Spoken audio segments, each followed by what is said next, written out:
নমস্কাৰ, জ্ঞান হব প্ৰতিজন দৰ্শক স্বাগতম জনাই আৰম্ভ কৰিবলৈ লৈছোঁ আজিৰ এই বিশেষ অনুষ্ঠান। প্ৰিয় দৰ্শক, জ্ঞান হাব যি আমাৰ ইউটিউব চেনেল আছে, লগতে যিখন ফেচবুক পেজ আছে, আমি আজিৰে পৰা আৰম্ভ কৰিবলৈ লৈছোঁ এটা ইণ্টাৰেকশ্যন প্ৰগ্ৰেম, য'ত প্ৰতিটো বিষয়ৰ সম্পৰ্কে আমি আলোচনা কৰিম। আৰু আজি এই বিষয়ে আলোচনা কৰাৰ কাৰণে মই পোনপ্ৰথমতে গুৱাহাটী বিশ্ববিদ্যালয়ৰ সমাজতত্ব বিভাগৰ সহকাৰী অধ্যাপক ঋত্বিক ৰূপম শৰ্মা ছাৰক স্বাগতম জনাইছোঁ। আৰু আজি আমি কথা পাতিম সমাজতত্ব বিষয়টোৰ ওপৰত। ছাৰ, আপোনাক স্বাগতম জনাইছোঁ। ধন্যবাদ সঞ্জীৱ, ধন্যবাদ। হয় ছাৰ, হয়। সমাজতত্ব বুলি কোৱাৰ লগে লগে হয়তো আমাৰ মনত বহুখিনি প্ৰশ্ন কিছুমান আহে, বা আমাৰ ল'ৰা ছোৱালীখিনিও এটা জানিব চেষ্টা কৰে যে সমাজতত্ব বিষয়টো আচলতে কি হয়। বহুতে এনেকুৱা হয় যে মেজৰ লৈ বেলেগ এটা ছাবজেক্টত, তাৰপিছত গৈ আকৌ কি হয়, পাছ কৰ্চ যেতিয়া ধৰি লওক কি বুলি কয় মাষ্টাৰ্ছ যেতিয়া কৰিব খোজে, তেতিয়া সমাজতত্ব বিভাগটোতো বহুতে চুজ কৰি লয় যে ইউনিভাৰ্চিটিখনত ছিট ল'ব লগা হয়। আৰু বহুতে কয় যে সমাজতত্ব যি বিষয়টো আছে, এই বিষয়টো কিন্তু কিছু বিষয়ৰ লগত লিংকো আছে। যে পলিটিকেল চাইন্সৰ যদি কথাই কওঁ, যি ধৰি লওক ৰুৰেল ডেভেলপমেণ্ট বুলি যিটো ছাবজেক্ট আছে, সেইটোৰ লগতো লিংক থকা বুলি বহুতে কয়। জিঅ'গ্ৰাফিৰ লগতো ক'ৰবাত নহয় ক'ৰবাত কিবা এটা লিংক এটা আছে, ধৰি লওক পঞ্চায়তৰ চিষ্টেমখিনিৰ লগতে হয়তো, আৰু লগতে ইকনমিক্সৰ সৈতেও হয়তো লিংক কিছু পৰিমাণে থকা দেখা যায়। আৰু সেই গোটেই বিষয়খিনি সম্পৰ্কে আজি আমি এই আলোচনাটো আজি চলি থাকিব। লগতে মই দৰ্শকসকলক আৰু এটা কথা কওঁ যে আমাৰ এই যি লাইভ যিটো ছেশ্যনটো আছে, এই লাইভ ছেশ্যনটো আমি ফেচবুকত আপলোড হৈ যাব। লগতে আমি এই ছেশ্যনটো আমাৰ যি জ্ঞান হাব ইউটিউব চেনেলটো আছে, তাতো আমি আপলোড কৰাৰ কাৰণে চেষ্টা আমি কৰিম। মই পোনপ্ৰথমতে ছাৰৰ ওচৰলৈ যাম। যিটো সমাজতত্ব বিষয়, ছাৰ, সমাজতত্ব বিষয় বুলি কোৱাৰ লগে লগে এটা আমি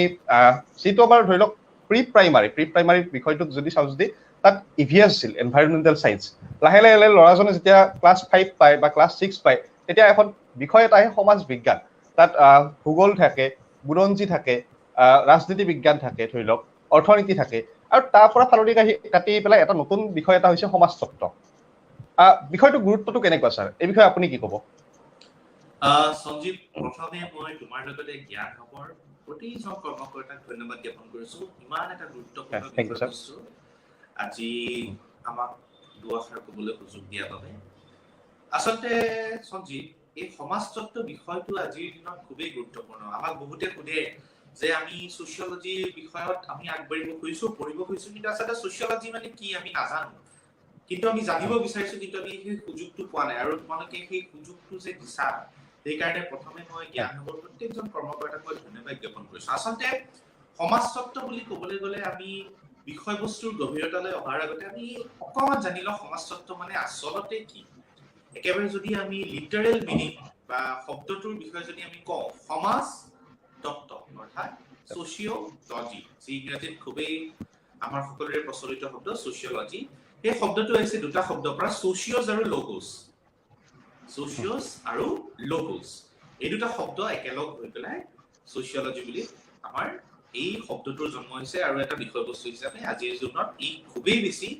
জনপ্ৰিয়। গতিকে ছচিয়লজি, ছচিয়ছ লগোছ বা সমাজতত্ব বুলি ক'বলৈ গ'লে, একেবাৰে সহজ সৰল ভাষাত ক'বলৈ গ'লে, সমাজৰ বিষয়ে কৰা বিজ্ঞানসন্মত অধ্যয়নেই হ'ল সমাজতত্ব। সমাজৰ বিষয়ে কৰা বিজ্ঞানসন্মত অধ্যয়নেই হ'ল সমাজতত্ব। বিজ্ঞানসন্মত মানে কি, একেবাৰে আমি বৰ বিষয়বস্তুৰ গভীৰতালৈকে বৰ বেছি নাযাওঁ, একেবাৰে মই সহজ সৰল ভাষাত কম দেই সঞ্জীৱ, যাতে সকলোৱে বুজি পায়। সমাজৰ বিষয়ে কৰা বিজ্ঞানসন্মত অধ্যয়ন মানে হ'ল systematic study about the society. গতিকে সমাজৰ বিষয়ে আমি যেতিয়া চিষ্টেমেটিকেলি শৃংখলাবদ্ধভাৱে যেতিয়া অধ্যয়ন কৰিম, তাকে আমি কি বুলি কওঁ, সমাজতত্ব। বহুতৰ মনলৈ প্ৰশ্ন হয় আচলতে সমাজতত্ব মানে কি। আৰু তুমি যিটো কথা ক'লা যে আমি যিটো সমাজ অধ্যয়ন বিষয়টো পঢ়ি আহিছো, তাৰ লগত সমাজতত্ব বিষয়টোৰ কেনেকুৱা ধৰণৰ সম্বন্ধ আছে। গতিকে আচলতে ক'বলৈ গ'লে, যিহেতু মই প্ৰথমে উল্লেখ কৰিছো যে আমি সমাজৰ বিষয়ে অধ্যয়ন কৰা এগৰাকী তাত্ত্বিক, আমি যদি নিজকে সমাজতাত্ত্বিক বুলি ক'বলৈ যাওঁ, গতিকে সমাজ বুলি ক'লে আচলতে কি। এতিয়া তুমি মই এই জ্ঞান হাবৰ জৰিয়তে কথা পাতি আছো, য'ত আমি ষ্ট্ৰীমিয়াৰ প্লেটফৰ্মটো ইউজ কৰিছো, য'ত আমি ফেচবুক প্লেটফৰ্মটো ইউজ কৰিছো। ই আমাৰ মাজত দুজন ব্যক্তিৰ মাজত ইণ্টাৰেকশ্যনৰ কথা কোৱা নাই জানো? আৰু আমাৰ দুজনৰ মাজত হোৱা কথোপকথনৰ জৰিয়তে আমি সমাজলৈ এক বাৰ্তা দিব খুজিছো, ইও সমাজতত্ব। তুমি শুই উঠাৰ পৰা ৰাতিলৈকে তুমি যিখিনি কাম কৰিছা, সেই কামখিনি তুমি এক সমাজৰ ব্যক্তি হিচাপে নিশ্চয় কৰিছা, তাতো সমাজতত্ব। গতিকে আমাৰ সকলো পিনে, আমাৰ সকলো ফালে কেৱল সমাজতত্ব আছে। আৰু আমি সেইটো সমাজতাত্ত্বিক দৃষ্টিভংগীৰে যদি চাবলৈ যাওঁ, তেতিয়াহ'লে আমি তাক নিশ্চয়কৈ বিশ্লেষণ কৰিব পাৰিম। গতিকে সমাজতত্ব বুলি ক'বলৈ গ'লে তেনেকুৱা কোনো বিষয়বস্তু নাই। ধৰক আমি এটা বিষয়ৰ নাম কৈছো পলিটিকেল চায়েন্স বা ইকনমিক্স, তেওঁলোকে বিষয়বস্তুৰ ওপৰত অধ্যয়ন কৰিব।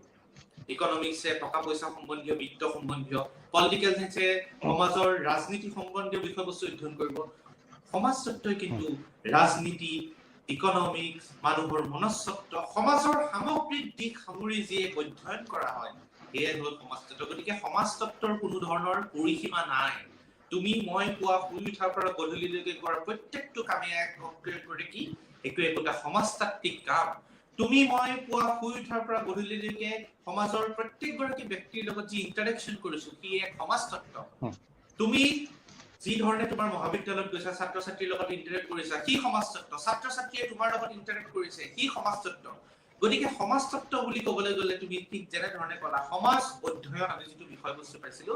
এই সমাজ অধ্যয়নে অকণমান বিস্তৃত ৰূপত যদি আমি অধ্যয়ন কৰো তাকে আমি কম সমাজতত্ত্ব। গতিকে সমাজতত্ত্ব বিষয়টো একেবাৰে সহজ ভাষাত ক'বলৈ গ'লে সমাজৰ এক বিজ্ঞানসন্মত অধ্যয়ন। আৰু সমাজ বুলি ক'লে কি হ'ব? সমাজ বুলি ক'লে আমি চাৰিওফালে আমি যি দেখিছো, আমি ব্যৱহাৰ কৰি থকা হেডফোনটোৰ পৰা আমি ব্যৱহাৰ কৰি থকা মোবাইল ফোনটোলৈকে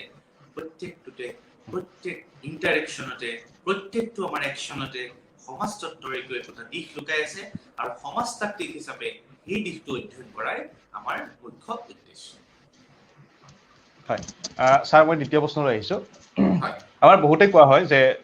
বিষয়টোত নতুন বিষয় বুলি আচলতে ক'ব লগা হয় যে আমাৰ কি হয় হায়াৰ ছেকেণ্ডাৰী কথা যদি চাওঁ, যদি হায়াৰ ছেকেণ্ডাৰীটো কোনোবাখন কলেজত মহাবিদ্যালয়ত আছে আমি যেতিয়া অনাৰ্ছ ল'ব লগা হয়, যেতিয়া ছাবজেক্টটোত যেতিয়া মেজৰ ল'ব লগা হয় তেতিয়াও দুই এখন কলেজতে আমি দেখিবলৈ পোৱা যায়। কিন্তু আমি বিশ্ববিদ্যালয়ত যোৱাৰ লগে লগে বেলেগ এটা ডিচিপ্লিন আহি যায় সমাজতত্ত্ব। আৰু এনেকুৱা হয় যে গণিতত কোনোবাই মেজৰ লৈছে সিও আহি পেলাই সমাজতত্ত্ব শিকিব পাৰে, পঢ়িব পাৰে। এনেকুৱা হৈছে যে আৰ্টছৰ পৰা কোনোবাই কৈছে সিও আহি পেলাই আমাৰ সমাজতত্ত্ব মানে পঢ়িব পৰা হৈছে। এই যি চিষ্টেমটো ছাৰ, এটা ডিচিপ্লিনটো এনেকুৱা এটা হৈছে যে তাক ই আচলতে গোটেইখিনি বস্তুকে সোমাই লৈছে সমাজতত্ত্বৰ বিষয়টোৱে। আৰু ছাৰ মই যিমান দূৰ জানো, যিমান দূৰ মোৰ জ্ঞান আছে ধৰি লওক, ইমানখিনি আচলতে যদি চাওঁ যে আমাৰ যিবিলাক কম্পিটিটিভ এক্সাম বিলাকতো কিন্তু এই বিষয়টো নলগা নহয়। কিন্তু UPSCৰ নিচিনা এক্সামতো আচলতে লাগিছিল। APSCত বাৰু এতিয়া উঠাই দিয়া হ'ল GS পাৰ অহাৰ লগে লগে। কিন্তু বাকী যিখিনি আমাৰ ধৰি লওক অসমৰ চৰকাৰৰ যিখিনি কম্পিটিটিভ এক্সাম তাতো কিন্তু এই বিষয়টো লাগে, ক'ৰবাত নহয় ক'ৰবাত লাগে। ইয়াৰ গুৰুত্বটো কেনেকুৱা? আজিকালি যদি ছাত্ৰ ছাত্ৰীসকলক যদি ক'ব যায় যে বহুত ছাত্ৰ ছাত্ৰী এনেকুৱা কৰে যে নিজৰ এখন বিষয় এটাত মেজৰ লৈ পেলাই আকৌ কি কৰে সেই বিষয়টোতে তেওঁলোকে মাষ্টাৰ্ছ কৰিবলৈ যায়, এনেকুৱাও দেখা পোৱা যায়। যদি এনেকুৱা হয় যে আমি এইখিনি পঢ়িম, পঢ়াৰ কাৰণে আমি কি কৰিম সমাজতত্ত্ব বিষয়টো আমি লৈ লওঁ তাত মাষ্টাৰ্ছত, যাতে আমি অকণমান বেছিকৈ জানিব পাৰিম। কি ক'ব এই ক্ষেত্ৰত? খুব সুন্দৰ কথা ক'লা সন্দীপ। তুমি প্ৰথমতে উল্লেখ কৰিছা খুবেই নতুন ডিচিপ্লিন। আচলতে সমাজতত্ত্ব বিষয়টোৰ জন্ম খুব নতুন নহয় বা খুব বেছি পুৰণি নহয়। কিন্তু যদি আমি বাকী বিষয়বস্তুৰ তুলনাত চাওঁ, পলিটিকেল সায়েন্স, ইকনমিক্স এইবিলাক সাবজেক্টৰ জন্ম বহু বছৰ আগতে হৈ গৈছিল আৰু সমাজতত্ত্ব এইবিলাকৰ তুলনাত খুবেই নতুন সাবজেক্ট। মাত্ৰ 1830 চনতহে সমাজতত্ত্বৰ আচলতে আনুষ্ঠানিক আৰম্ভণি বুলি আমি ক'ব পাৰো। আনুষ্ঠানিক আৰম্ভ কৰিছিল এগৰাকী ফৰাচী চিন্তাবিদে, যাক আমি কওঁ অগষ্ট কোট। ছাত্ৰ ছাত্ৰীসকলে নামটো মনত ৰাখিব পাৰে, যিসকল ছাত্ৰ ছাত্ৰীয়ে চাই আছে জ্ঞান হবৰ মাধ্যমেৰে বা ফেচবুকৰ মাধ্যমেৰে। অগষ্ট কোট তেখেত এগৰাকী ফৰাচী চিন্তাবিদ। তো তেখেতে যি চিন্তাৰে আগবাঢ়িছিল সেই চিন্তাৰে তেখেতে দেখিলে যে সমাজৰ প্ৰতি আমি বিজ্ঞানসন্মত অধ্যয়ন কৰা উচিত। সেই সময়ত যেতিয়া তেখেতে আমি সময়খিনি আমি চাব লাগিব 1830 এইখিনি সময়ছোৱাত প্ৰায় বিজ্ঞানৰ খুব এক দপদপনি। বিজ্ঞান চাৰিওফালে একদম ৰাজনীতি বিজ্ঞানৰ কথাই কওঁ, আমি ফিলচফিৰ কথা কওঁ, এইবিলাক আৰ্টছৰ ছাবজেক্ট বিলাকটো আছিল। সায়েন্সৰ যিবিলাক আমি পিয়ৰ সায়েন্সৰ ছাবজেক্ট বুলি আমি যিখিনি কওঁ, কেমেষ্ট্ৰি, মেথামেটিক্স, সেইখিনিৰ খুব সাংঘাতিক পৰিভৰ। গতিকে সেই সময়ছোৱাৰ মাজতে অগষ্ট কোট নামৰ ফৰাচী চিন্তাবিদগৰাকীয়ে কি চিন্তা কৰিলে যে আমি এই বিষয়বস্তুবিলাকৰ লগতে সমাজৰ বিষয়টো কিয় এটা বিজ্ঞানসন্মত অধ্যয়ন নকৰাও। গতিকে তেখেতে সমাজৰ বিষয়ে বিজ্ঞানসন্মত অধ্যয়ন আগবঢ়াবৰ বাবে এই ছাবজেক্টটোৰ জন্ম দিলে 1830 চনত। গতিকে 1830 চনত এই সময়ছোৱাত জন্ম হোৱা ছাবজেক্ট হিচাপে ছাবজেক্টটো খুবেই নতুন আৰু ভাৰতলৈ আচলতে আমদানি হোৱা ছাবজেক্টটো বৰ বেছি দিন হোৱা নাই। কলনিয়েল সময়ছোৱাত যি সময়ত ব্ৰিটিছ আহিছিল, ব্ৰিটিছ অহাৰ লগে লগে পেট্ৰিক গেডিছ নামৰ এগৰাকী ব্যক্তিয়ে প্ৰথম ইউনিভাৰ্চিটি অফ বম্বে প্ৰথম সমাজতত্ত্ব বিধি আনুষ্ঠানিক আৰম্ভ কৰিছিল। আমাৰ গুৱাহাটী বিশ্ববিদ্যালয়ত 2009 চনতহে আমি সমাজতত্ত্ব বিষয়টো আনিছো। তাৰ আগতে ডিব্ৰুগড় বিশ্ববিদ্যালয়ত আছিল, তেজপুৰ বিশ্ববিদ্যালয়তো ঠিক একে সময়ছোৱাতে গুৱাহাটী বিশ্ববিদ্যালয়ত আৰম্ভ হৈছে। গুৱাহাটী বিশ্ববিদ্যালয়ৰ একেলগে প্ৰায় সমান্তৰালভাৱে তেজপুৰ বিশ্ববিদ্যালয়তো আৰম্ভ হৈছে। গতিকে আমাৰ অসমৰ ছাত্ৰ ছাত্ৰীৰ বাবে এতিয়াও সমাজতত্ত্ব প্ৰায় এটা নতুন ছাবজেক্ট। সেইকাৰণে আমি অসমৰ শৈক্ষিক পৰিক্ৰমাত কি কৰিছো এতিয়া দিল্লী মুম্বাই সেইখিনিৰ কথা বেলেগ হৈছে সেইখিনি সমাজতত্ত্ব প্ৰায় গ্ৰেজুৱেশ্যনৰ পৰা খুব এষ্টাব্লিছ এটা বিষয় কিন্তু আমাৰ গুৱাহাটী বিশ্ববিদ্যালয় হওক ডিব্ৰুগড় বিশ্ববিদ্যালয়ৰ কথাটো বেলেগ গুৱাহাটী বিশ্ববিদ্যালয় বা এইখিনি যিখিনি আমাৰ নতুনকৈ মহাবিদ্যালয় স্থাপন হৈছে সেইখিনিৰ কাৰণে সমাজতত্ত্ব খুবেই নতুন ছাবজেক্ট সেইকাৰণে আমি গুৱাহাটী বিশ্ববিদ্যালয় কি কৰিছো সমাজতত্ত্বটোৱে ইণ্টাৰডিসিপ্লিনাৰী সাবজেক্ট হিচাপেহে ইন্ট্ৰোডিউস কৰিছো ইন্টাৰডিসিপ্লিনাৰী সাবজেক্ট মানে কি আছে বহুতৰ প্ৰশ্ন আহিব পাৰে ইন্টাৰডিসিপ্লিনাৰী মানে এনেকুৱা যে আমি কোনো ডিসিপ্লিন স্পেসিফিক কৰা নাই যে পলিটিক্যাল সায়েন্সৰ ষ্টুডেন্টে পঢ়িব পাৰিব ম্যাথমেটিক্সৰ ষ্টুডেন্টেহে ম্যাথমেটিক্স পঢ়িব পাৰিব ঠিক তেনেকুৱা ধৰণৰ আমি কোনো ৰিজিড বাউণ্ডাৰী ৰখা নাই আমি ঠিক তেনে ধৰণে গুৱাহাটী বিশ্ববিদ্যালয় কেইটামান বিষয়বস্তু আমি ইন্টাৰডিসিপ্লিনাৰী হিচাপে ৰাখিছো যেনে library science sociology women studies যিসকল ছাত্ৰ ছাত্ৰী এতিয়া ডিগ্ৰী পাস কৰি পেলাই তেওঁলোকে ভাবি আছে যে মই ম্যাথমেটিক্স কৰিছিলো মই ফিজিক্স কৰিছিলো মই পলিটিক্যাল সায়েন্স কৰিছিলো কিন্তু মই সেই নিজৰ সাবজেক্টটোতে মই গ্ৰেজুৱেচন কৰি পেলাই মই মাষ্টাৰ্ছ কন্টিনিউ কৰিব খোজা নাই আৰু তেওঁলোকৰ বাবে সমাজতত্ত্ব ওমেন ষ্টাডিজ লাইব্ৰেৰী সায়েন্স এই ধৰণৰ সাবজেক্ট বিলাক আমি ইন্টাৰডিসিপ্লিনাৰী হিচাপে আগবঢ়াইছো যাতে যিকোনো বিষয়বস্তুৰ পৰা আহি পেলাই তেওঁলোকে এই সাবজেক্টটো ল'ব পাৰে ইন্টাৰডিসিপ্লিনাৰী আমি কিয় কৰিছো মই তোমাক আগতে উল্লেখ কৰিছো কেমিষ্ট্ৰি ফিজিক্স আনকি আমাৰ সকলোৱে আমি গম পাইছো চাৰ্লছ ডাৰউইনে যিটো বিখ্যাত উক্তি আগবঢ়াইছিল সাৰ্ভাইভেল অফ দা ফিটেষ্ট অসমীয়াত যোগ্য বিজ্ঞ বসুন্ধৰা এই সাৰ্ভাইভেল অফ দা ফিটেষ্টৰ কনসেপ্টটো আমি সোশিয়োলজিত ইউজ কৰিছো সোশিয়োলজিত আমি ইউজ কৰিছো হাৰ্বাৰ্ট স্পেন্সাৰ নামৰ এগৰাকী সমাজতাত্ত্বিকে এই ডাৰউইনিয়ৰ তত্ত্ব ইউজ কৰিছে সমাজ সায়েন্সত যি ধৰণৰ তত্ত্ব ব্যৱহাৰ কৰা হয় সমাজতত্ত্বতো সেই ধৰণৰ তত্ত্ব ব্যৱহাৰ কৰা হয় পলিটিক্যাল সায়েন্সত যি ধৰণৰ ৰাজনীতিৰ লগত সমাজৰ সম্পৰ্কৰ কথা আলোচনা কৰা হয় সোশিয়োলজিটো সেই ধৰণৰ আলোচনা কৰা হয় গতিকে ৰাজনীতি বিজ্ঞানৰ পৰা সোশিয়োলজি আনকি আমি এনেকুৱা ধৰণৰ ষ্টুডেণ্টটো আমি বিশ্ববিদ্যালয়ত লগ পাইছো জুলজি বটনি ফিজিক্স আনকি বিটেক কৰি আমাৰ মাজত ষ্টুডেণ্ট আহিছে আৰু তেওঁলোকে কিন্তু শিক্ষাৰ্থীৰ সমাজতত্ত্ব আগবাঢ়ি তেওঁলোকে লৈ গৈছে আৰু আজিৰ দিনত তেওঁলোকে প্ৰাইম কেৰিয়াৰ অবজেক্টিভ হিচাপে সোশিয়োলজিক আগবাঢ়ি গৈছে গতিকে যিসকল ছাত্ৰ ছাত্ৰীয়ে আমাৰ এই কথোপকথন শুনি আছে সঞ্জীৱ আৰু মোৰ মাধ্যমেৰে তেওঁলোকক মই এইটো কথা কম যে আপোনালোকে নাভাবিব যে মোৰ ডিসিপ্লিনৰ লগত সোশিয়োলজি কেনেকুৱা হ'ব আনকি মই নিজেই ইকনমিক্স পঢ়িছিলো গ্ৰেজুৱেচনত মই আহিম এইটো বিষয়লৈ মই গ্ৰেজুৱেচনত মই নিজে ইকনমিক্স কৰা তাৰ পিছত মই সোশিয়োলজিলৈকে শিফট কৰিলো মোৰ মাষ্টাৰ্ছত আৰু আজি মই সোশিয়োলজি মোৰ প্ৰাইম সাবজেক্ট হিচাপে মই সোশিয়োলজি গুৱাহাটী বিশ্ববিদ্যালয়ত চাকৰি কৰি আছো শিক্ষকতা কৰি আছো গতিকে কোনো ধৰণৰ সাবজেক্টে সোশিয়োলজিৰ বাবে বাধাৰ প্ৰাচীৰ হ'ব নোৱাৰে আৰু বিষয়টোৰ বিউটি ইটসেলফ লাইজ হিয়াৰ যে সোশিয়োলজি বুলি বিষয়টোৰ বিউটিটো ক'ত যে আমি যিকোনো বিষয়বস্তুৰ পৰা আহি পেলাই আমি নিজৰ লগত সেইটো ৰিলেট কৰি যাব পাৰো আজি তুমি মই যে কথা কৈ আছো এই মাধ্যমটোতো সোশিয়োলজি মই সেইকাৰণে বাৰে বাৰে মোৰ ছাত্ৰ ছাত্ৰীসকলকো কওঁ পুৱা শুই উঠাৰ পৰা গধূলিলৈকে আমাৰ সকলোতে সমাজতত্ত্ব আছে খালি এই সমাজতত্ত্বটো এগৰাকী সমাজতাত্ত্বিক হিচাপে আমি বিচাৰিব জানিব লাগিব গতিকে যিসকল ছাত্ৰ ছাত্ৰী ভাবিছে যে সমাজতত্ত্ব তেওঁলোকে কেৰি কৰিব বিচাৰিছে কিন্তু তেওঁলোকে এটা দুৰ্ভিতত আছে যে তেওঁলোকৰ হয়তো গ্ৰেজুৱেচন বা আগতে কেতিয়াও সমাজতত্ত্ব পঢ়া নাই তেওঁলোক অলৱেজ ওয়েলকাম তেওঁলোকক আমি সদায় ওয়েলকাম কৰো যে আপোনালোকে আহক আমাৰ বিশ্ববিদ্যালয়ত আহক আমাৰ লগত কথা পাতক আৰু নিশ্চয়কৈ আমি তেওঁলোকৰ যিখিনি উদ্ভনি আছে যিখিনি ডাউট আছে আৰু যিখিনি সমাজতত্ত্বক লৈ যিখিনি তেওঁলোকৰ আগ্ৰহ আছে সেইখিনি নিশ্চয় উত্তৰ দিবলৈ আমি চেষ্টা কৰিম হয় সঞ্জীৱ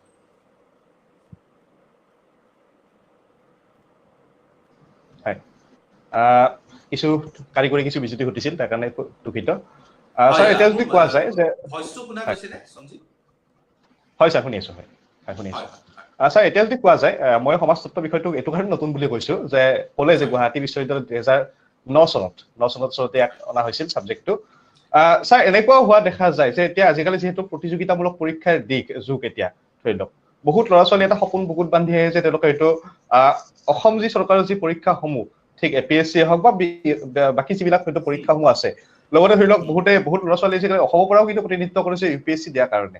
তাত কিন্তু এই বিষয়টো কিন্তু স্কোপটো কিন্তু এনেকুৱা নহয় যে সমাজতত্ত্ব বিষয়টো এতিয়া এপিএসসিৰ পৰা উঠাই দিছে কিন্তু এনেকুৱা নহয় যে তাৰ কিছু বস্তু আমাক এতিয়াও কিন্তু পৰীক্ষাত লাগে কিন্তু মই যেনেকৈ ক'লো যে পঞ্চায়তী ৰাজ সিস্টেম যেনেকৈ ৰুৰেল ডেভেলপমেণ্টত লাগে পলিটিকেল সায়েন্সত লাগে ঠিক তেনেকৈ গোটেইখিনি বস্তু কিন্তু সমাজতত্ত্বত লাগে কিন্তু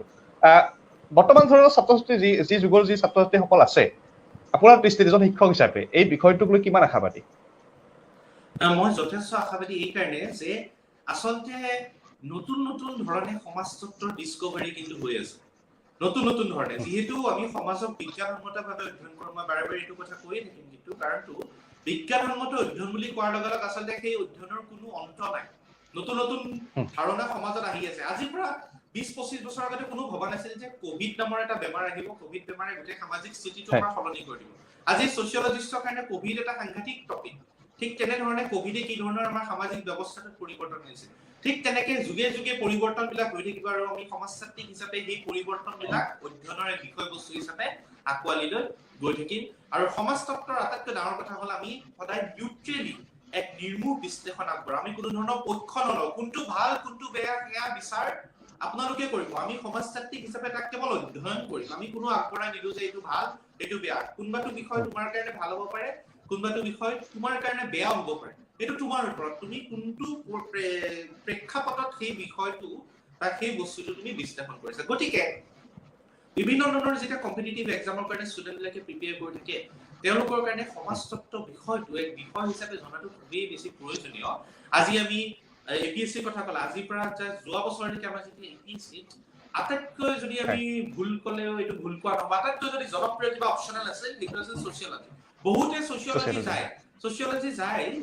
তেওঁলোকে অপচনেল লয় আমাৰ ওচৰলৈকে বহুত ছাত্ৰ ছাত্ৰী তেওঁলোকে কয় স্যাৰ সোশিয়োলজি ল'ব খুজিছো আমি তেওঁলোকক প্ৰশ্নটো সুধো বোলে তুমি কিয় ল'ব খুজিছা বোলে স্যাৰ বহুত মাৰ্কস পায় আমি শুনিছো বোলে সাবজেক্টটো বৰ ইজি বেছি লিখিব নালাগে খুব মাৰ্কস পায় এইকাৰণে আমি সোশিয়োলজি লওঁ কিন্তু সেইটো কথা নহয় আচলতে সোশিয়োলজি সাবজেক্টটো পঢ়িবলগীয়া যথেষ্ট আছে আৰু পঢ়িবলগীয়া আৰু বিশ্লেষণ কৰিবলগীয়া এই দিশবিলাক যেতিয়া ছাত্ৰ ছাত্ৰীজনে আৱিষ্কাৰ কৰি গৈ থাকে তেওঁলোকে খুব নতুনকৈ বিষয়বস্তুটোৰ এক নতুনত্ব বিচাৰি পায় আৰু যেতিয়া সেই প্ৰথমবাৰ যিজনে আহিছিল আমাৰ ওচৰত যে আমি মাৰ্কস পাবলৈ সোশিয়োলজি ল'বলৈ আহিছো তেওঁলোকে যেতিয়া দ্বিতীয়বাৰ তৃতীয়বাৰ যেতিয়া আহে পঢ়ি পালে তেওঁলোকে কয় স্যাৰ আমি নতুন নতুন কথাবিলাক ডিস্কভাৰ কৰি আছো বোলো এইটোৱে আচলতে আমাৰ সমাজতত্ত্বৰ এক বিশেষত্ব যে সাংঘাতিকভাৱে এক বিশ্লেষণ নতুন নতুন বিশ্লেষণ সদায় আগবাঢ়ি গৈ থাকে গতিকে যিকোনো ধৰণৰ কম্পিটিটিভ এক্সামিনেশ্যনতে সোশিয়োলজিৰ প্ৰাসংগিকতা সদায় থাকিব এতিয়া আমি যিকোনো ধৰণৰ এটা এক্সাম আমি বাছি লৈছো ধৰা এপিএসসি এটা অপচনত নাই কিন্তু এপিএসসি যিখন জিএস পেপাৰ আছে জিএস পেপাৰত অসমীয়া সমাজৰ বিষয়ে যিকোনো ধৰণৰ প্ৰশ্ন আহিলে সেই প্ৰশ্নটোত কৰবাত নহয় কৰবাত সমাজতত্ত্বৰ কথাখিনি লুকাই আছে এগৰাকী সিভিল সাৰ্ভেন্ট কি ধৰণে তেওঁলোকে সমাজৰ প্ৰতি দায়বদ্ধ হোৱা উচিত তাতে সমাজতত্ত্ব লুকাই আছে আমি কি কৰা উচিত আমি কি কৰা অনুচিত তাতে সমাজতত্ত্ব লুকাই আছে এগৰাকী পুলিশ বিষয়া কি ধৰণে সমাজত অৰিহণা যোগাব তাতে সমাজতত্ত্ব লুকাই আছে আমি যিসকলে মেডিকেল লাইনত জড়িত যিসকলে স্বাস্থ্য সেৱাত জড়িত আজিকালি স্বাস্থ্য সেৱাই নতুন এটা কথা তেওঁলোকে ডিস্কভাৰ কৰিছে যে স্বাস্থ্য সেৱাৰ লগত সমাজৰ এক ওতঃপ্ৰোত সম্পৰ্ক আছে সেইবাবে আজিকালি স্বাস্থ্য সেৱাটো সোশিয়োলজিষ্টৰ প্ৰয়োজন হৈ পৰিছে গতিকে এটা সময়ত যিসকল ষ্টুডেণ্টে অকল কম্পিটিটিভ এক্সামিনেশ্যনৰ অপচনেল হিচাপে সোশিয়োলজি লৈছিল তাৰ প্ৰাসংগিকতা দিনে দিনে তেওঁলোকে আৱিষ্কাৰ কৰিছে ইনফেক্ট সোশিয়েল ওয়েলফেয়াৰ ডিপাৰ্টমেণ্ট হওক অসম চৰকাৰৰ সোশিয়েল ওয়েলফেয়াৰ ডিপাৰ্টমেণ্ট আনকি স্বাস্থ্য বিভাগত আমাৰ প্ৰায় ৩-৪ গৰাকী ছাত্ৰ ছাত্ৰীয়ে তাতে নিযুক্তি লাভ কৰিছে আমি আচলতে ক'বলৈ পাই সুখী হৈছো আমাৰ গুৱাহাটী বিশ্ববিদ্যালয় যদিও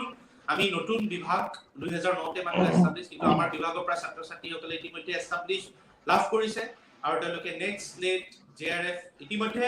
আৰু মই এইটো সুযোগতে কৈ থৈ দিছো আমাৰ প্ৰায় পঢ়ি থকা ষ্টুডেণ্ট বৰ্তমান আমাৰ ষ্টুডেণ্ট 3rd সেমিষ্টাৰৰ ষ্টুডেণ্ট 4th সেমিষ্টাৰৰ ষ্টুডেণ্ট তেওঁলোকে পঢ়ি থাকোঁতে ইতিমধ্যে জেআৰএফ পৰীক্ষা যি ইউজিচিয়ে পাতিছিলে এটা নেশ্যনেল টেষ্টিং এজেন্সিয়ে এই পৰীক্ষাত সফলতা লাভ কৰিবলৈ সক্ষম হৈছে গতিকে সমাজতত্ত্বৰ প্ৰাসংগিকতা আপুনি একাডেমিক্সত যাব খুজিছে তাতেও আপোনাক সোশিয়োলজি আপুনি সহায় কৰিব কম্পিটিটিভ এক্সামত যাব খুজিছে তাতেও সহায় কৰিব আপুনি বোলে মই নাই কম্পিটিটিভ এক্সামতো নাযাওঁ প্ৰশাসনিক মই বিষয়া নহওঁ মই একাডেমিক্সত যাব খোজা নাই আপুনি এনজিঅ' এটা খোলক তাতেও আপোনাক সোশিয়োলজিৰ প্ৰয়োজনীয়তা আছে আৰু এটা মই কথা কৈছো তোমাৰ প্ৰশ্নটো ৰাখি আমি সকলোৱে গম পাওঁ যে ডাঙৰ ডাঙৰ বিজনেছ কোম্পানীবিলাকত আজিকালি এটা নতুন কনচেপ্ট আহিছে কৰ্পোৰেট সোশিয়েল ৰেসপন্সিবিলিটি যাক আমি কওঁ CSR প্ৰত্যেকটো কোম্পানীৰ এটা সামাজিক দায়িত্ববোধ আছে আৰু সেই দায়িত্ববোধৰ আন্দাৰত তেওঁলোকে বিভিন্ন ধৰণৰ কাম কৰি থাকে সেই দায়িত্ববোধ যাৰ ওপৰত ন্যস্ত কৰা হয় তাতেও কিন্তু MSW বা সোশিয়োলজিৰ তেওঁলোকে মানুহ বিচাৰে গতিকে অকল কম্পিটিটিভ এক্সাম বা একাডেমিক বুলি নহয় মেডিকেল লাইনত কমিউনিটি হেলথ নতুনকে কনসেপ্ট এটা ডেভেলপ হৈছে কমিউনিটি হেলথ ৰাজহুৱা স্বাস্থ্যত সমাজতত্ত্বৰ প্ৰয়োজনীয়তা অনুভৱ কৰা গৈছে এনজিঅ'ত সমাজতত্ত্বৰ প্ৰয়োজনীয়তা অনুভৱ কৰা গৈছে কৰ্পোৰেট সোশিয়েল ৰেসপন্সিবিলিটি আন্ডাৰ বিভিন্ন ধৰণৰ ডাঙৰ ডাঙৰ বিজনেছ হাউছে সোশিয়োলজি মানুহ বিচাৰিছে গতিকে সোশিয়োলজিৰ যিটো ডিমাণ্ড সেই ডিমাণ্ডটো যথেষ্ট ধৰণে বাঢ়ি গৈছে আমাৰ গুৱাহাটী বিশ্ববিদ্যালয়ত মাত্ৰ 45টা সিট মাত্ৰ 45 সিট, কিন্তু আমাৰ এন্ট্ৰেন্সত তুমি জানিবলৈ পাই আচৰিত হ'বা, আৰু মই মোৰ দৰ্শকসকলক ইয়াৰ মাধ্যমে জনাব খুজিছো, প্ৰায় আমি প্ৰত্যেক বছৰে 600 পৰা 700 কেণ্ডিডেট পাইছো। 600 পৰা 700 ভিতৰত আমি 45 জন আমি ষ্টুডেন্ট বাছিবলগীয়া হয়। গতিকে ইয়ে বুজাইছে দিনক দিনে নম্বৰটো বাঢ়ি গৈ আছে। ইয়ে বুজাইছে যে সমাজতত্ত্ব বৰ্তমানৰ ছাত্ৰ-ছাত্ৰীসকলৰ মাজত এই ধৰণে জনপ্ৰিয় হৈ পৰিছে। গতিকে স্কোপটো সমাজতত্ত্বৰ লিমিটেড হৈ থকা নাই। আমি প্ৰত্যেকটো প্ৰেক্ষাপটত প্ৰত্যেকটো দিশতে বৰ্তমান সমাজতত্ত্বৰ প্ৰাসংগিকতা বাঢ়িছে, আৰু সেইবাবে বৰ্তমান যুগত ছাত্ৰ-ছাত্ৰীসকলৰ মাজত ই যথেষ্ট এক জনপ্ৰিয় ছাবজেক্ট হিচাপে ই পৰিগণিত হয়। স্যাৰ আপুনি এনজিঅ'ৰ কথা ক'লে অলপ আগতে, বা যিটো কমিউনিটি হেল্থ চেণ্টাৰৰ কথা যিটো ক'লে আপুনি, মেডিকেল ছেক্টৰৰ কথা যিটো ক'লে, বহুতে প্ৰথম অৱস্থাত যেতিয়া মই যেতিয়া ছাত্ৰ আছিলোঁ সেই সময়খিনিত, যেতিয়া মই 2015 চনত যেতিয়া মোৰ আচলতে গ্ৰেজুৱেশ্যন কমপ্লিট হৈছিল, সেই সময়খিনিত বহুতে কৈছিল যে গুৱাহাটী বিশ্ববিদ্যালয়ত এখন ছাবজেক্ট আছে ছচিয়লজি, আৰু সেইখন যদি পঢ়িবলৈ যোৱা যায় তেতিয়াহ'লে আমি কি কৰিম। তেতিয়া মোৰো ইমানখিনি মানে কনচেপ্ট অহা নাছিল যে ছচিয়লজি কি হ'ব বা কেনেকুৱা বস্তুটো আচলতে। বহুতে কৈছিল তেতিয়া যে এনেকুৱা কৰ যে এইটো কৰিলে কি হ'ব, এনজিঅ' কিছুমান চাকৰি পোৱা যায়, বহুতে এনেকে কৈছিল কিছুমানে। তো এনেকুৱা হ'ল নেকি ছাৰ যে সমাজতত্ত্ব পঢ়িলো, এনজিঅ'ত চাকৰি পালে, সেইখিনিতে কমপ্লিট হৈ গ'ল? আজিকালি ছাত্ৰ ছাত্ৰী আগতে এনেকুৱা এটা আছিল যে চাকৰিমুখী হ'ব লাগে ছাত্ৰ ছাত্ৰীসকল, এনেকুৱা ধৰণৰ দেখা পোৱা গৈছিল, সেইকাৰণে বহুতে সেই বিষয়টো বাছি লৈছিল। কিন্তু হয় হয়, মই সেইটোৱে কৈছো সঞ্জীৱ, যে প্ৰথমতে প্ৰায় সাবজেক্ট এটা আইডিয়া লৈ পেলাই তেওঁলোকে আহে। আমাৰ ওচৰত আমি ছাত্ৰ-ছাত্ৰী লগ পাওঁ, তেওঁলোকে যেতিয়া আমি প্ৰথম দিনা যেতিয়া শ্ৰেণীত আমি লগ পাওঁ, তেওঁলোকক আমি যেতিয়া প্ৰশ্নটো সুধি পেলাই তোমালোকে কি কৰিব খুজিছা, কি হ'ব বিচাৰিছা, তেওঁলোকে তেতিয়া ঠিক তুমি যেনেকুৱা ধৰণৰ প্ৰশ্নৰ সন্মুখীন হৈছা যে এনজিঅ'ত চাকৰি পায়, প্ৰত্যেকে এটা চাকৰিমুখী চিন্তা লৈ পেলাই প্ৰথমে ছচিয়লজি সাবজেক্টটো আহে। কিন্তু এই বিষয়বস্তুটো এনেকুৱা এটা বিষয়বস্তু, মই নিজে পঢ়ি থকা বুলি কোৱা নাই, কিন্তু এনেকুৱা এটা বিষয়বস্তু যিটো বিষয়বস্তু খুবেই বেছি প্ৰাসংগিক, খুবেই বেছি ৰেলিভেণ্ট, খুবেই বেছি প্ৰেক্টিকেল, আৰু সেইকাৰণে ক'ৰবাত নহয় ক'ৰবাত কোনোবাই সেই জীৱন ধাৰাৰ লগত নিজৰ যিটো জীৱন তেওঁলোকে জীয়াই আছে, সেই জীৱনটোৰ লগত ক'ৰবাত সেই ছাবজেক্টটোৰ ৰিলেটিভিটি এটা অনুভৱ কৰে, এক সমন্বয়, এক ৰিলেশ্যন অনুভৱ কৰে। সেই ৰিলেশ্যনটোৰ ফলত তেওঁলোকে সেই প্ৰেক্টিকেল ৰেলিভেন্সটো ইমানেই বেছি সোমাই যায় যে একেবাৰে শেষত তেওঁলোকে সঁচাকে সমাজতত্ত্বৰ প্ৰেমত পৰে, আৰু প্ৰেমত পৰি তেওঁলোকে সমাজতত্ত্বিক দৃষ্টিভংগীৰে গোটেই আইডিয়াবিলাক তেওঁলোকে লৈ যাবলৈ সক্ষম হয়। ঠিক যিগৰাকী ছাত্ৰ-ছাত্ৰীয়ে প্ৰথম সময়ছোৱাত আহিছিল এক চাকৰিমুখী চিন্তা লৈ যে আমি এতিয়া এনজিঅ'ত চাকৰি ল'ম, তেওঁ এনজিঅ'ত চাকৰি লৈছে, কিন্তু অকল চাকৰি কৰি থকা নাই, তেওঁ সমাজৰ প্ৰতি একে সময়তে দায়িত্ব পালন কৰিছে, কাৰণ তেওঁ সেই সমাজতত্ত্বৰ যিসকল তত্ত্ব আছে, যিখিনি থিয়ৰী আছে, এই থিয়ৰীৰ মাজেৰে তেওঁলোকে বুজি পালে যে সমাজৰ পৰিৱৰ্তন আনিবলৈ হ'লে, সমাজখন পৰিৱৰ্তন আনিবলৈ হ'লে আমি পজিটিভ চিন্তাৰে আমি আগবাঢ়িব লাগিব। ডাৰখাইম আমাৰ এগৰাকী খুব বিখ্যাত তত্ত্বিক এজন আছে, ছচিয়লজিষ্ট এগৰাকী আছে, ইমাল ডাৰখাইম ডাঙৰীয়া, তেখেতে সেই সময়তে কৈ থৈ গৈছিল, আমি যেতিয়া সমাজৰ সকলো মানুহ একেলগে কাম কৰিম, একবদ্ধভাৱে কাম কৰিম, তেতিয়া সমাজত নিশ্চয় সদৰ্থক পৰিৱৰ্তন হ'ব, পজিটিভ চেঞ্জ হ'ব, আৰু সেই পজিটিভ চেঞ্জে আমি ধৰ্মৰ মাধ্যমেৰে আমি কাম কৰিব পাৰিম, আমি একেলগে হৈ পেলাই সমাজখনৰ সুন্দৰভাৱে পৰিৱৰ্তন আমি আনিবলৈ সক্ষম হ'ম। গতিকে যিসকলে সেই চাকৰিমুখী চিন্তাৰে তেওঁলোকে আহে, যেতিয়া সমাজতত্ত্বৰ বিষয়ে পঢ়ে, সমাজতত্ত্ৰৰ ডিপ ষ্টাডি তেওঁলোকে কৰে, তেতিয়া ছচিয়লজিকেল থিয়ৰিজ বিলাকৰ ওপৰত তেওঁলোকে কাম কৰে, তেওঁলোকে এইটো কথা বুজি পায় যে চাকৰিৰ লগতে তেওঁলোক প্ৰত্যেকেই কিন্তু সমাজৰ প্ৰতি একোটা দায়িত্ব লৈ আহিছে। আৰু আমি গুৱাহাটী বিশ্ববিদ্যালয়ে এইটো চেষ্টা সদায় কৰি আহিছো যে আমাৰ ছাত্ৰ-ছাত্ৰীসকলে সমাজতত্ত্বক অকল এই শ্ৰেণীকোঠা 4 বেৰৰ অধ্যয়নৰ মাজতে আবদ্ধ নাৰাখি তেওঁলোকে যাতে সমাজৰ বহল দৃষ্টিভংগীৰে, সমাজৰ বহল পৰিৱৰ্তনৰ মাজেৰে সমাজতত্ত্ব বিষয়টোক লৈ যায়। আৰু আমি গৌৰৱেৰে ক'বলৈ পাই সুখী হৈছো, অকল গুৱাহাটী বিশ্ববিদ্যালয় বুলি নহয়, বিভিন্ন বিশ্ববিদ্যালয় যিসকল সমাজতত্ত্ৰৰ ছাত্ৰ-ছাত্ৰী আছে তেওঁলোকে গৌৰৱেৰে সেই কাম কৰি আছে। গতিকে যি এক চাকৰিমুখী চিন্তা আছিল, এই চাকৰিমুখী চিন্তাক কিন্তু সমাজৰ দায়িত্বলৈ পৰিৱৰ্তন কৰাত এই বিষয়বস্তুটোৱে গুৰুত্বপূৰ্ণ ভূমিকা পালন কৰিছে। গতিকে তুমি খুব সুন্দৰ প্ৰশ্ন কৰিছা, এই প্ৰশ্নটোৰ উত্তৰ মই ভাবো যে তুমি পাবলৈ সক্ষম হৈছা। হয় সঞ্জীৱ? হয় ছাৰ, হয়, ধন্যবাদ ছাৰ। মই দ্বিতীয় আৰু এটা প্ৰশ্ন এটা কৰিম আপোনাক, যে এনেকুৱা দেখা পোৱা যায় যে কি হ'ল যে অনাৰ্ছ বেলেগ এটা বিষয়ত লৈছে, অলপ আইৰনিকেলি মই কথাটো কৈছো ছাৰ, বেয়া নাপাব এইটো কথাত, মই যিহেতু খোলাখুলিকে কৈ দিওঁ কথাখিনি। হয়, এনেকুৱা হয় যে বেলেগ এটা বিষয় এটাত কি হ'ল যে অনাৰ্ছ লৈছে, লৈ পেলাই মাষ্টাৰ্ছ কৰিব গুচি গ'ল, গুচি যোৱাৰ ফলত কি হ'ল যে সেইটো বিষয়ত নাপালে, ছেকেণ্ড অপশ্যন বাছি ল'লে ছচিয়লজি নহ'লে চাইকলজি, নতুবা আপোনাৰ উইমেন ষ্টাডিজো ল'ব পাৰি কিছুমানে, তেনেকে কিছুমানে লৈ লয়। বহুতে ভাবিল নেকি যে গুৱাহাটী বিশ্ববিদ্যালয়ত ঋত্বিক ৰূপম শৰ্মা আছে, যাৰ কাৰণে তাত সমাজতত্ত্ব বিষয়টো পঢ়ো, যে তেখেতৰ এটা খুব ফেন বেজ এটা এনেও আছে, তাত ছাত্ৰ ছাত্ৰীসকলে তেখেতৰ নামেই উল্লেখ কৰি থাকে? নাই নাই নাই সঞ্জীৱ, তেনেকুৱা কথা নহয়। আমাৰ প্ৰায় বিভাগটোৰ প্ৰত্যেকগৰাকী আমি খুব দায়িত্ব সহকাৰে, আমি খুব সৰু বিভাগ তথাপি আমি গোটেইকেইগৰাকী আমি দায়িত্ব সহকাৰে নিজৰ কামটো কৰি গৈ আছো আৰু ছাত্ৰ ছাত্ৰীসকলে আহে আমাৰ লগত কথা পাতে। আমি প্ৰত্যেকগৰাকী শিক্ষক শিক্ষয়িত্ৰী আমি অন্তত যিহেতু আমি ছচিয়লজি পঢ়িছো আমাৰ গোটেই বিভাগে, আমাৰ মুৰব্বী অধ্যাপিকা ডক্টৰ শাবিনা ইয়াছমিন শইকীয়া বাইদেউৰ নেতৃত্বত আমি গোটেইকেইগৰাকীয়ে যথেষ্ট দায়িত্ব সহকাৰে কাম কৰিবলৈ আমি চেষ্টা কৰিছো আৰু আমি এইটো বস্তুত বিশ্বাস কৰো যিহেতু আমি সমাজতত্ব বিষয়টো আমি পঢ়িছো, যেহেতু আমি ছচিয়লজি বিষয়টো আমি পঢ়িছো, গতিকে ছচিয়লজি বিষয়টো আমি পঢ়াৰ লগতে আমি প্ৰেক্টিকেলি এপ্লাই কৰিব লাগিব। তুমি এগৰাকী জিঅ'গ্ৰাফিৰ ছাত্ৰ আৰু তুমি জিঅ'গ্ৰাফিৰ এগৰাকী ছাত্ৰ হোৱাৰ লগতে তুমি বৰ্তমান ধুনীয়াকৈ শিক্ষকতা কৰি আছা আৰু তুমি এগৰাকী শিক্ষক হিচাপে তুমি নকলেও আমি গম পাওঁ যে সঞ্জীৱ কুমাৰ শৰ্মা এগৰাকী শিক্ষক হিচাপে যথেষ্ট তুমি বৰ্তমান এটা নিজৰ এক বিশেষ স্থিতি ল'বলৈ তুমি সক্ষম হৈছা। এই ধৰণৰ যেতিয়া আইডিয়াবিলাক আচলতে কিহৰ কাৰণে ডেভেলপ হয় যে তুমি কৰবাত নহয় কৰবাত জিঅ'গ্ৰাফি বিষয়টো, ভূগোল বিজ্ঞান বিষয়টো কি ধৰণে প্ৰেক্টিকেলি এপ্লিকেবল হয় এই বস্তুটো তুমি দিবলৈ চেষ্টা কৰিছা। ঠিক তেনেদৰে আমাৰ বিভাগতো আমি সেইটো চেষ্টা কৰো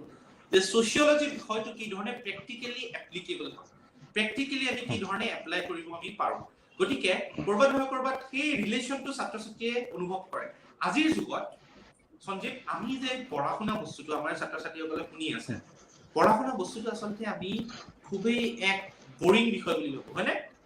আজি মই তোমাৰ যিখিনি কথা কৈ আছো, আজি শুনি আছে ছাত্ৰ ছাত্ৰীসকলে, মই যেতিয়া কেতিয়াবা মহাবিদ্যালয় কোনোবা বিশ্ববিদ্যালয়ত কেতিয়াবা যাবলৈ সক্ষম হৈছো, ছাত্ৰ ছাত্ৰীৰ লগত কথা পতাৰ সুযোগ পাইছে, তেতিয়া তেওঁলোকক মই সুধো তোমালোকৰ আজি কেনেকুৱা লাগিছে? তেওঁলোকে কয় বিৰাট ভাল লাগিছে। কিয় ভাল লাগিছে? আজি ক্লাছ হোৱা নাই, আজি আমি কথা পাতি পাৰিছো, খুব ভাল লাগিছে। মই ঠিকে আছে, ঠিক আছে, ভাল লাগিছে। একেবাৰে শেষত মই কওঁ ঠিক আছে বাৰু ভাল লাগিছে, আজি আমি যিখিনি কথা কলো সেই কথাখিনিৰ ওপৰত যদি মই কওঁ যে কাইলৈ তোমালোকৰ এটা পৰীক্ষা হ'ব তেতিয়া তোমালোকৰ ভাল লাগিবনে?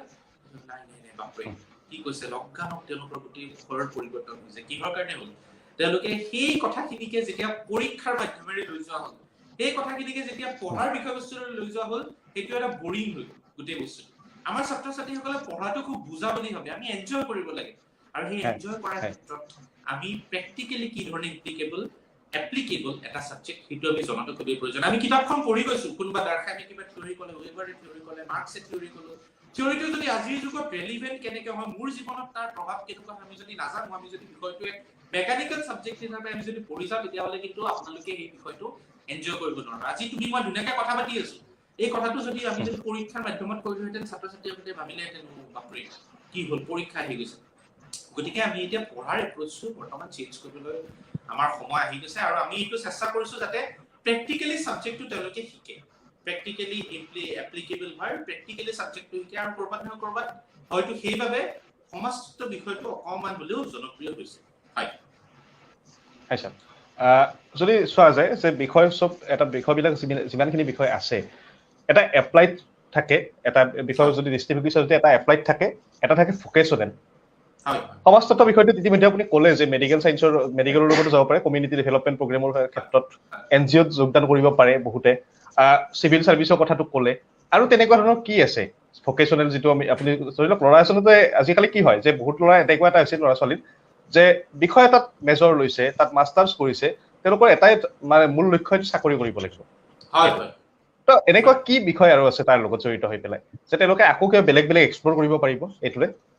হয়, মই সঞ্জীৱ পোনপ্ৰথমে কৈছো প্ৰায় 1830-1845 অগষ্টত ডাঙৰীয়া সেইখিনি সময়তে ছচিয়লজি সাবজেক্টটো ইনভেন্ট কৰিছিলে, বা প্ৰথমবাৰৰ কাৰণে ছচিয়লজি বুলি যে এটা বিশেষ ধৰণৰ সাবজেক্ট হ'ব পাৰে সেই ধৰণৰ প্ৰথম পোহৰলৈ আনিছিলে আনুষ্ঠানিকভাৱে। গতিকে ছচিয়লজিটো বাকি সাবজেক্টৰ তুলনাত খুবেই নতুন, সেইকাৰণে ছচিয়লজি সাবজেক্টটো প্ৰায় প্ৰত্যেক সাবজেক্টৰে অলপ অলপ আইডিয়া নিজৰ মাজলৈ লৈ গৈছে। সেইকাৰণে ছচিয়লজি সাবজেক্টটো এনেকুৱা এটা সাবজেক্ট যিটো সাবজেক্টৰ থ্ৰু দি আপোনালোকে যিকোনো ধৰণৰ বিষয়বস্তুত এপ্লাই কৰিব পাৰে। আৰু ছচিয়লজি বুলি ক'লে কোনেও আপোনাক এইটো ক'ব নোৱাৰে যে আমাৰ বিষয়বস্তুৰ লগত আপোনাৰ বিষয়বস্তু কোনো ৰেলিভেন্স নাই। গতিকে আপুনি যিকোনো ধৰণৰ চাকৰিতে নাযাওক কিয়, কৰবাত নহয় কৰবাত আপোনাক সমাজতত্বৰ যি চিন্তা আছে সেই সমাজতত্বৰ চিন্তাই আপোনাক কৰবাত নহয় কৰবাত সহায় কৰিব। গতিকে ভোকেশ্যনেলি যদি আমি চাবলৈ যাওঁ, বিভিন্ন ধৰণৰ যেতিয়া আমি চৰকাৰী চাকৰি ওলাই থাকে, সেই চৰকাৰী চাকৰিবিলাকত ছচিয়লজি ষ্টুডেণ্টখিনিয়ে অন্তত এটা বস্তু তেওঁলোকে অনুধাৱন কৰে যে কৰবাত নহয় কৰবাত তেওঁলোকে যে সকলো বস্তুৰে অলপ অলপ বস্তু শিকি থৈ আহিছে, কৰবাত নহয় কৰবাত সেই বস্তুখিনি তেওঁলোকক প্ৰেক্টিকেল ফিল্ডত বেছি প্ৰেক্টিকেল হ'বলৈ অনুপ্ৰেৰণা আগবঢ়ায়। গতিকে ছচিয়লজি মই তোমাক উল্লেখ ইতিমধ্যে কৰিলো, এটা সময়ত সোশিয়োলজি ম্যাক্সিমাম স্টুডেন্টৰ কাৰণে মূল লক্ষ্য আছিল আমি এপিএসসি বা ইউপিএসসি দিব লাগে তাৰ কাৰণে বেছ অপচন হ'ল সোশিয়োলজি লাহে লাহে এই ধৰণটো পৰিৱৰ্তন হ'বলৈ আৰম্ভ কৰিছে বহুতে এতিয়া একাডেমিক্সত যাব খুজিছে শিক্ষকতা লাইনত যাব খুজিছে তাৰ পিছত মই তোমালোকক ক'লোৱে যে কমিউনিটি হেল্থ যেটো কমিউনিটি হেল্থ মেডিকেল লাইনত তাতে তেওঁলোকে যাব খোজে সোশিয়াল ওয়েলফেয়াৰ ডিপাৰ্টমেন্ট সমাজ কল্যাণ বিভাগৰ আন্ডাৰত বিভিন্ন ধৰণৰ চাকৰি ওলাই থাকে যাৰ যি কেৱল অকল সোশিয়োলজি তেওঁলোকে মেজৰ হৈ বিচাৰে সোশিয়োলজি বা এমএসডব্লিউ ঠিক একে ধৰণে আমি যদি বিভিন্ন ধৰণৰ বেলেগ বেলেগ আমি বিষয়বস্তু চাওঁ স্বাস্থ্য সেৱা আমাৰ নেশনাল হেলথ মিছনৰ আন্ডাৰত বিভিন্ন ধৰণৰ সোশিয়োলজি পঢ়ি হোৱা ষ্টুডেণ্টে ইতিমধ্যে নিযুক্তি পাইছে গতিকে যেতিয়াই আমাৰ যেতিয়া ছাত্ৰ ছাত্ৰীসকলক আমি সুধো যে তোমালোকে যেতিয়া চৰকাৰী চাকৰিত গৈছা তোমালোকৰ এক্সপেৰিয়েন্সটো কেনেকুৱা তেওঁলোকে কয় আমি যেতিয়া চৰকাৰী চাকৰিত গৈছো আমি যেতিয়া ইন্টাৰভিউত বহিছো ইন্টাৰভিউজনে যেতিয়া আপোনাক সুধিছে যে আপুনি কি সাবজেক্টৰ আহিছে আৰু যেতিয়া আমি এনসাৰটো দিছো সোশিয়োলজি তেওঁলোকে কয় ও সোশিয়োলজি এতিয়া তেওঁলোকে কি বস্তুটো কৰবাত নহয় কৰবাত অনুধাৱন কৰে যে প্ৰত্যেকটো সোশিয়াল সাবজেক্টৰে প্ৰত্যেকটো সোশিয়াল আইডিয়াৰে অলপ অলপ হলেও আইডিয়া অন্তত এই বিষয়বস্তুটোৰ লগতে কি ছাত্ৰজনে পঢ়ি আহিছে জিওগ্ৰাফিৰ কথা হ'ব পাৰে মই কোনো সাবজেক্টত হেই প্ৰতিপন্ন কৰি পেলাই কোৱা নাই প্ৰত্যেকটো সাবজেক্টে নিজৰ নিজৰ ঠাইত নিজৰ নিজৰ জায়গাত নিজৰ নিজৰ ধৰণে কাম কৰিছে কিন্তু সোশিয়োলজি বিষয়টো যেহেতু মই নিজে এগৰাকী শিক্ষক মই ছাত্ৰ ছাত্ৰীৰ লগত ডিল কৰি আছো আৰু যেহেতু আজি আমাৰ বিষয়বস্তু সমাজতাত্ত্বিক কেন্দ্ৰিক গতিকে মই সমাজতন্ত্ৰৰ কথা ক'বই লাগিব গতিকে সোশিয়োলজিৰ বস্তুটো বিউটিটো এইটোৱে যে সোশিয়োলজিৰ প্ৰত্যেক আইডিয়াৰ বেলেগ বেলেগ অকমান ধাৰণা সোমাই লৈ আহিছে আৰু এই কথাটো পলমকৈ হলেও ছাত্ৰ ছাত্ৰী শিক্ষক বিদ্যাৰ্থীসকলে বুজি উঠিছে আৰু সেইবাবে বৰ্তমান যিখন আমাৰ নতুন education policy new education policy নতুন শিক্ষানীতি যিখন বলবৎ হ'বলৈ গৈ আছে তাত সমাজতত্ত্ব বিশেষভাৱে প্ৰাধান্য দিয়া হৈছে আৰু আমি যদি চাওঁ তাতে স্পেসিফিক্যালি মেনশন কৰিছে subjects like sociology home study should be developed মোৰ যাতে সমাজৰ প্ৰেক্টিকেল এসপেক্টৰ লগত ছাত্ৰ ছাত্ৰীসকলে নিজকে ৰিলেট কৰিব পাৰে গতিকে এটা সময় আছিল যত আমি খুব সাংঘাতিকভাৱে পলিটিক্যাল সায়েন্সৰ ষ্টুডেন্টে পলিটিক্যাল সায়েন্সৰ বাউন্ডাৰীতে নিজকে আবদ্ধ কৰি ৰাখে সোশিয়োলজিষ্টৰ ষ্টুডেন্টে সোশিয়োলজিতে নিজকে আবদ্ধ কৰি ৰাখে এন্থ্ৰোপলজি ষ্টুডেন্টে এন্থ্ৰোপলজিতে আবদ্ধ কৰি ৰাখে জিওগ্ৰাফি ষ্টুডেন্টে জিওগ্ৰাফিতে আবদ্ধ কৰি ৰাখে এই সময়খিনি কিন্তু বৰ্তমান পাৰ হৈছে আৰু বৰ্তমান মানুহে ছাত্ৰ ছাত্ৰীসকলে বিদ্যুৎ মহলে এই কথাটো অনুধাৱন কৰিবলৈ সক্ষম হৈছে যে আমি সাবজেক্টটো যিমানে বেছি ওপেন কৰিম যিমানে নতুন নতুন আইডিয়া আমি লৈ আহিম ইমানে আমি নতুন নতুন কথা নতুন নতুন চিন্তাৰ মাজেৰে নতুন নতুন চিন্তা ধাৰণাৰ আমি ডাঙৰ ডাঙৰ চিন্তা কৰিবলৈ আমি সক্ষম হ'ম গতিকে সোশিয়োলজিৰ নিচিনা সাবজেক্ট বিলাকক বৰ্তমান প্ৰাধান্য দিয়া হৈছে য'ত প্ৰত্যেকটো আইডিয়াৰ মাজেৰে তেওঁলোকে এক সোশিয়োলজি লৈ যাব পাৰে আৰু সোশিয়োলজি বিষয়টোৰ প্ৰাসংগিকতা এইটোৱে যে আমি যিকোনো বিষয়বস্তুৰ লগতে আমি সোশিয়োলজি আমি লৈ আহিব পাৰোঁ ইনফেক্ট মই তোমাক এইখিনিতে তোমাৰ প্ৰশ্নটো আদৰি কৈছো অগস্ট ডাঙৰীয়াই যি সোশিয়োলজি সাবজেক্টটো তেওঁ আৱিষ্কাৰ কৰিছিল এই সোশিয়োলজি সাবজেক্টটোৰ অনুপ্ৰেৰণা তেখেতৰ শিক্ষাগুৰুৰ পৰা পাইছিল যাৰ নাম আছিল সেইন্ট সিমন ডাঙৰীয়াই এখন পত্ৰিকাত এটা প্ৰবন্ধ লিখিছিল শুনিবা দেই এইখিনি খুবেই গুৰুত্বপূৰ্ণ ছাত্ৰ ছাত্ৰীসকলকো কৈছো তেওঁ প্ৰবন্ধটোৰ নাম দিছিল সোশ্যাল ফিজিক্স কি বুলি কয় সোশ্যাল ফিজিক্স সামাজিক পদাৰ্থ মানে ফিজিক্স আৰু সোসাইটি এই ধাৰণাটা কেনেধৰণে একেলগ কৰিব পাৰিব আচৰিত কথা সোশ্যাল ফিজিক্স এই সোশ্যাল ফিজিক্স আইডিয়াটো প্ৰায় অগস্ট ডাঙৰীয়াই সোশিয়োলজি শব্দটোৰ জন্ম দিছিল গতিকে ফিজিক্স কেমিষ্ট্ৰি বায়োলজি প্ৰত্যেকটো বস্তুতে কৰবাত নহয় কৰবাত সমাজৰ এক দিশ লুকাই আছে আৰু সেই লুকাই থকা দিশটো পোহৰলৈ এটা সোশিয়োলজিৰ নিচিনা সাবজেক্টে সহায় কৰিছে এইবাবে ভোকেশনালি হওক একাডেমিকেলি হওক প্ৰফেশনালি হওক সোশিয়োলজিৰ ৰিলেভেন্স বৰ্তমান যুগত খুবেই বেছি গুৰুত্বপূৰ্ণ স্যাৰ আপুনি এনইপিৰ কথা ক'লে নেশ্যনেল এডুকেশ্যন পলিচিৰ কথা ক'লে আপুনি ইতিমধ্যে এই বিষয়খিনি আসলতে সোশিয়োলজি মই বাকি বিষয়ৰ কথা নকওঁ বাৰু সোশিয়োলজি বিষয়টো কেনে ধৰণৰ তাৎপৰ্যপূৰ্ণ ভূমিকা গ্ৰহণ কৰিব এবাৰ নিশ্চয় তাৎপৰ্যপূৰ্ণ ভূমিকা পালন কৰিব মানে আমাৰ যিটো নিউ এডুকেশ্যন পলিচি খুব সাংঘাতিক ধৰণৰ এক পৰিৱৰ্তন আহিবলৈ গৈ আছে আমাৰ শিক্ষা ব্যৱস্থা আৰু সেই পৰিৱৰ্তন বিলাকৰ মাজেৰে আসলে আমি বহু বছৰ আগতে এই ধৰণৰ চিন্তা চৰ্চা কৰিব লাগিব যি আমি আসলতে আজিলৈকে আজিৰ দিনলৈকে আমিও বৰ্তমান খুব ডিসিপ্লিন স্পেসিফিক হৈ আছো আমাৰ আইডিয়া বিলাক যে আমি জিওগ্ৰাফি মানে আমি জিওগ্ৰাফিয়ে পঢ়িম আমি সোশিয়োলজি মানে সোশিয়োলজি পঢ়িম আমি ম্যাথমেটিক্স মানে ম্যাথমেটিক্সে পঢ়িম কিন্তু লাহে লাহে সমাজখন এই ধৰণে পৰিৱৰ্তন হ'বলৈ আৰম্ভ কৰিছে যে এটাৰ লগত এটা বস্তু ৰিলেটেড কোভিডৰ বিষয়ে পলিটিক্যাল সায়েন্সে কোভিড বিষয়টো এনে ধৰণে ষ্টাডি কৰিব যে কোভিডৰ ফলত কি ধৰণে ৰাজনৈতিক পৰিৱৰ্তনবিলাক সংঘটিত হৈছে তুমি যেহেতু জিওগ্ৰাফিৰ শিক্ষক জিওগ্ৰাফি তুমি জিওগ্ৰাফি কি তোমালোকৰ চাবা যে কোনটো এৰিয়াত কোভিড বেছি হৈছে কিয় হৈছে জিওগ্ৰাফিকেলি বেছি ঘনত্ব থকা জায়গাত কোভিড বেছি হৈছে মানে কেমিষ্ট্ৰি চাব কি কেমিকেলৰ যোগেদি আমি কোভিডটো আমি ৰক্ষা কৰিব পাৰো সোশিয়োলজিয়ে আমাৰ চাব যে কি ধৰণে কোভিডৰ লগত সামাজিক পৰিৱৰ্তনবিলাক জড়িত হৈছে গতিকে কোভিড বিষয়টো অকল আমি মেডিকেল সায়েন্সৰ পৰা চালে নহব এই কথাটো লাহে লাহে আমি ৰিয়েলাইজ কৰিছো আমি অনুধাৱন কৰিছো সেইবাবে নেশ্যনেল এডুকেশ্যন পলিচি বিষয়বস্তুৰ ইন্টাৰডিসিপ্লিনাৰী এপ্ৰোচৰ কথা কোৱা হৈছে য'ত ছাত্ৰ ছাত্ৰীসকলে প্ৰেক্টিকেলি গোটেই সাবজেক্ট বিলাকৰ বিষয়ে অকমান হলে তেওঁলোকে আইডিয়া লৈ আগৰ দিনত কি ধৰণে আছিল যে ফিজিক্স ল ষ্টুডেন্ট এটা ফিজিক্সে পঢ়িব লাগিব ফিজিক্স ল ষ্টুডেন্টে ফিজিক্সে পঢ়িব পাৰিব এতিয়া নিউ এডুকেশ্যন পলিচি এনেকুৱা ধৰণৰ ব্যৱস্থা ওলাই আছে আমি গুৱাহাটী বিশ্ববিদ্যালয় যিসকল ছাত্ৰ ছাত্ৰী চাই আছে মই এটা ঘোষণা কৰিছো আমি গুৱাহাটী বিশ্ববিদ্যালয়ৰ নতুন শিক্ষা বৰ্ষৰ পৰা আমি এনইপি সম্পূৰ্ণৰূপে ইমপ্লিমেন্ট কৰিবলৈ লৈছো গতিকে ইমপ্লিমেন্ট কৰাৰ লগে কি হ'ব আগতে এতিয়া ষ্টুডেন্টে দুটা বিষয়ত মেজৰ লৈ পঢ়িব পাৰিব এটা ফিজিক্স হ'ব পাৰে এটা সোশিয়োলজি হ'ব পাৰে এটা ওমেন ষ্টাডিজ হ'ব পাৰে এটা ফিজিক্স হ'ব পাৰে গতিকে ফিজিক্সৰ লগতো যে ওমেন ষ্টাডিজ জড়িত কেমিষ্ট্ৰিৰ লগতো যে পলিটিকেল সায়েন্স জড়িত কেমিষ্ট্ৰি আৰু সোশিয়োলজি যে একেলগে পঢ়িব পাৰি এই ধৰণৰ ঘটনা এনইপি ৰিয়েলাইজ কৰা হৈছে আৰু এই সাবজেক্ট বিলাকৰ যেটো পটেনশিয়ালিটি আছে যেটো প্ৰাসংগিকতা আছে যেটো স্কোপ আছে সেই স্কোপটো একেবাৰে সহজ কথাত ক'বলৈ গ'লে বেছি বহল কৰি দিয়া হৈছে আৰু সেইবাবে ওমেন ষ্টাডিজ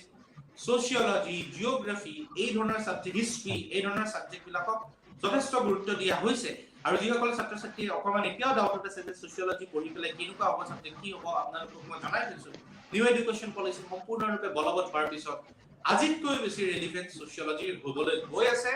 আৰু সোশিয়োলজি সাবজেক্টটোৱে গুৰুত্বপূৰ্ণ বিষয়বস্তু হিচাপে ইতিমধ্যে আৱিষ্কাৰ কৰিছে আৰু সেইবাবে স্পেচিফিকেলি তেওঁলোকে সোশিয়োলজি সাবজেক্টটোৰ কথা বিশেষভাৱে এনইপিত মেনশ্যন কৰা হৈছে আৰু সেইমতে গুৱাহাটী বিশ্ববিদ্যালয়ৰ সোশিয়োলজি বিশিষ্টভাৱে গুৰুত্ব দিছে আৰু আমাৰ যিখন নিউ এডুকেশ্যন পলিচি হ'ব তাতেও সোশিয়োলজি বিষয়টোক এক গুৰুত্বপূৰ্ণ বিষয় হিচাপে যাতে এষ্টাব্লিছ হয় যেটো আইডিয়া লৈ পেলাই নিউ এডুকেশ্যন পলিচি ইমপ্লিমেন্ট কৰা হৈছে এই আইডিয়াটো যাতে সঁচাকৈ ব্যৱহৃত হয় সেইটোৰ প্ৰতি বিশেষভাৱে দৃষ্টি ইতিমধ্যে গুৱাহাটী বিশ্ববিদ্যালয়ৰ ফালৰ পৰাও ৰখা হৈছে মই স্যাৰ শেষৰ ফালে আহিছো শেষৰটো প্ৰশ্ন মই কৈছো আমাৰ যে ইণ্ডিয়ান যেটো এডুকেশ্যন সিস্টেম এটো এবাৰ এনইপিৰ পিছত এটো ভোকেশনালাইজ হ'ব নে আগৰ নিচিনাকে থাকি যাব আপুনি কি অনুভৱ কৰে এটো এতিয়ালৈকে সঞ্জীৱ ক'বলৈ গ'লে আমাৰ শিক্ষা ব্যৱস্থাটো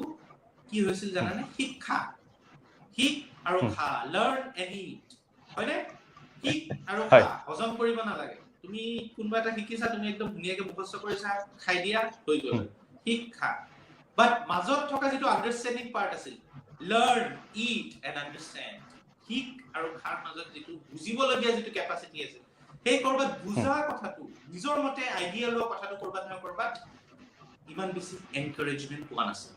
হয়নে আমাৰ